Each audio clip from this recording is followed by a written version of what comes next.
There are three main types of bankruptcy cases. These are referred to by their chapter number in the Bankruptcy Code: Chapter 7, Chapter 11, and Chapter 13. The Bankruptcy Code is federal, not state law, and bankruptcy cases are filed in the United States Bankruptcy Court, not in a state court. The most common types of cases for individuals are Chapter 7 and Chapter 13.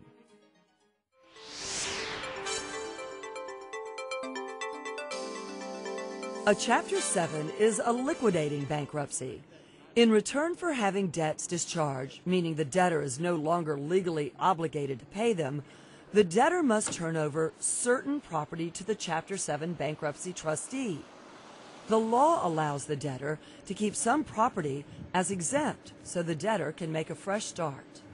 In most Chapter 7 cases, all property is exempt, and so the debtor keeps all of the property.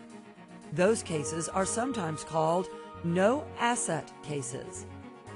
If a debtor has more assets than can be exempted, the trustee sells the non-exempt property and distributes the proceeds to the creditors according to priorities established by law. Very often, there is not enough money to pay for anything more than the cost of administration, and so the creditors receive nothing. The principal advantage of Chapter 7 is that the debtor emerges from bankruptcy without any future obligations on his or her discharged debts. Some debts cannot be discharged.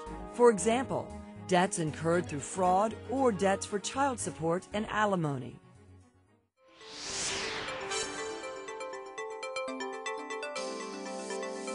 A Chapter 13 case is often used by individuals who want to catch up past due mortgage or car loan payments and keep their assets.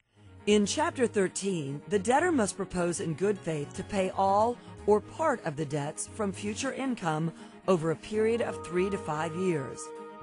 If the court approves the plan, the debts may be settled in this manner even if some creditors object to the plan. If the debtor makes the required payments, he or she will be able to keep his or her property. Chapter 13 can be a better choice than Chapter 7 for those who are behind on their home mortgage or their car loans, as well as for other reasons. For instance, some of the debts that cannot be discharged in a Chapter 7 can be discharged in Chapter 13. Also, the debtor can pay some non-dischargeable federal taxes over the term of the Chapter 13 plan without interest. Chapter 13 can only be used by an individual debtor, not by a corporation. An individual engaged in business, not as a corporation, might use Chapter 13 to pay debts or settle them over a period of time while he or she continues to own and operate the business.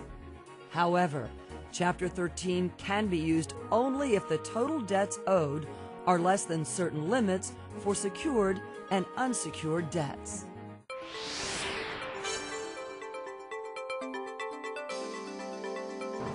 Another type of bankruptcy case is a Chapter 11 reorganization.